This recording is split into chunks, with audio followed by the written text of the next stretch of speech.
संसद के मानसून सत्र के दौरान राज्यसभा में विपक्ष के जोरदार हंगामे और नारेबाजी के चलते भारी बवाल देखने को मिला। श्री राम जन्मभूमि तीर्थ क्षेत्र ट्रस्ट पर लगे गबन के आरोपों और नीट पेपर लीक मामले को लेकर विपक्ष के नेता मल्लिकार्जुन खड़गे ने सरकार पर तीखे हमले बोले हैं। विपक्ष की ओर से अयोध्या में राम मंदिर के चढ़ावे की कथित चोरी और प्रदर्शनकारी छात्रों पर पुलिस कार्रवाई को लेकर गृह मंत्री अमित शाह के बयान की मांग की गई है। उन्होंने कहा, दूसरी तरफ संसदीय कार्य मंत्री किरेन रिजिजू ने कड़ा ऐतराज जताते हुए कांग्रेस और समाजवादी पार्टी पर भगवान राम और राम मंदिर का विरोध करने का आरोप लगाया है। रिजिजू ने कहा कि विपक्षी हंगामे के कारण नए सांसदों को बोलने का मौका नहीं मिल पा रहा। इस तीखी बहस के बीच सभापति सीपी राधाकृष्णन ने संसदीय कार्य मंत्री को विपक्ष की भावनाओं को गृह मंत्री तक पहुंचाने के निर्देश दिए, लेकिन लगातार होते हंगामे के कारण सदन की कार्यवाही को बार बार स्थगित भी करना पड़ा। सर, अब रिज्जू से मुझे सीखना पड़ रहा है। अरे रूल मैं भी ले रहा हूं ना, और आपके चेंबर में आके बोलते हैं, रोज वही लिख के आकर पढ़ते हैं। ये अगर रूल्स नहीं पढ़ूंगा, अगर मेरा मैटर अगर नहीं पढ़ूंगा, क्या तुम डीएसओ में पढ़ो? अरे it is my right what to speak, when to speak, how to speak. I reiterate again, Rule 240.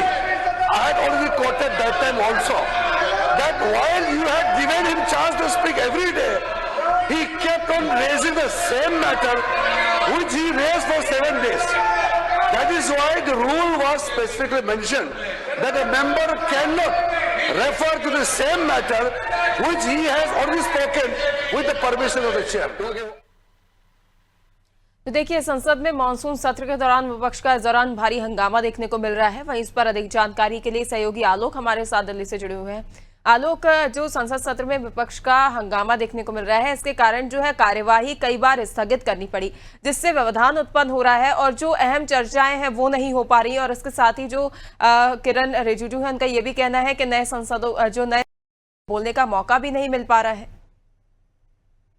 देखिए, लगातार जब से मानसून सत्र शुरू हुआ है तब से लेकर हंगामे की ढेर चढ़ रहा है और ऐसा लग रहा है कि सारा मानसून सत्र इसी तरीके के हंगामे की ढेर चढ़ेगा। क्योंकि अगर हम मुद्दों की देखें तो उसे लगातार व्यक्त उठा रहा है कि जो छात्रों के ऊपर लाठीचार्ज छात्र आंदोलन किया, धर्मेंद्र प्रधान का इस्तीफा भी पाया और अब नया मुद्दा लेकर विपक्ष हंगामा मचा रहा है कि चंदा चोरी। और एक सबसे बड़ा मुद्दा ये उठाया जा रहा है कि विपक्ष कह रहा है कि जो छात्रों के ऊपर लाठीचार्ज हुआ, बैलेट गैस का इस्तेमाल हुआ, इसके पीछे किसने ऑर्डर दिया? बस कह रहा है ऑर्डर अमित शाह ने दिया। अमित शाह के कहने पर पुलिस ने लाठीचार्ज किया, बैलेट गन का इस्तेमाल किया और अब विपक्ष लगातार ये मांग कर रहा है कि अमित शाह संसद के अंदर आए और ये सफाई पेश करे कि और बताए कि ऑर्डर किसने दिया। और ये हाल राज्यसभा का नहीं, लोकसभा में भी यही लगातार विपक्ष हंगामा मचा रहा है और चंदा चोरी में भी अमित शाह को घेर रहा है। और इस तमाम हंगामे के बीच एक बात और बता दूं, कई विधेयक जो है पारित हो चुके हैं और इसके अंदर बिगड़ चर्चा के कई विधेयक पारित हो चुके हैं। और किरेन रिजिजू की और खड़गे की आज ताजा बहस हुई है। बहस में यही मुद्दा था, खड़गे मांग करे कि अमित शाह पेश हुआ, अमित शाह बोले, बताएं कि किसने ऑर्डर दिए लाठीचार्ज को, बैलेट करके चंदा चोरी के पीछे जब टेस्ट बनाया गया तब सेंटर का कितना हाथ था, क्यों सेंटर ने शुरू से लेकर अब तक उसको मॉनिटर नहीं करा। तो खड़गे जब बोल रहे थे, किरेन रिजिजू कह रहे हैं कि आप ऐसे नहीं बोल सकते, चर्चा के लिए तैयार है। तो आपस में तीखी बहस देखने को मिली। आपने देखा कि जिस तरीके से खड़गे उनको समझा रहे हैं कि मेरे को आपसे सीखना पड़ेगा, लेकिन जो कह रहे हैं ऐसे पार्लियामेंट ऐसे नहीं चल पाएगा। क्योंकि इस बार हमने देखा कि नए सांसद भी सुन के आए हैं और उनको बोलने के लिए पहला मौका होगा। वो इस हंगामे के बीच बोल नहीं पा रहे हैं, लगातार हंगामा हो रहा है।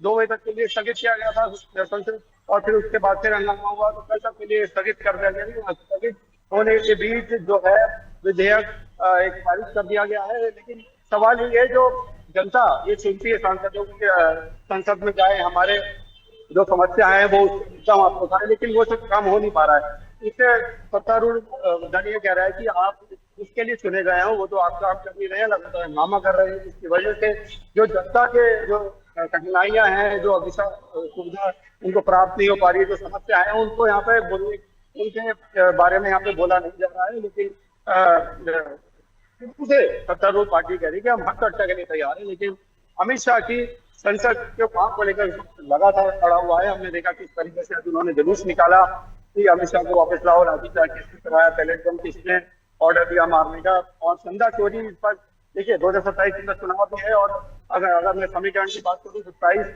में चुनाव है, तमाम राज्य में चुनाव है, उसको लेके अभी से मुद्दा को गरमा दिया गया है। अयोध्या को लेके, राम मंदिर को लेके, चोरी को लेके। तो देखिए ये विपक्ष का तो काम है हंगामा करना, लेकिन सबसे जरूरी बात यह है, मैं कहना चाहूंगा कि जिस लिए सांसदों को सुनना चाहता है वो कम से कम वो चर्चा करें, जनता की परेशानी को जरूर से वहां पर उठाएं ताकि उसका समाधान हो सके। और सबसे अहम इसमें एक पार्ट होता है प्रश्नों का।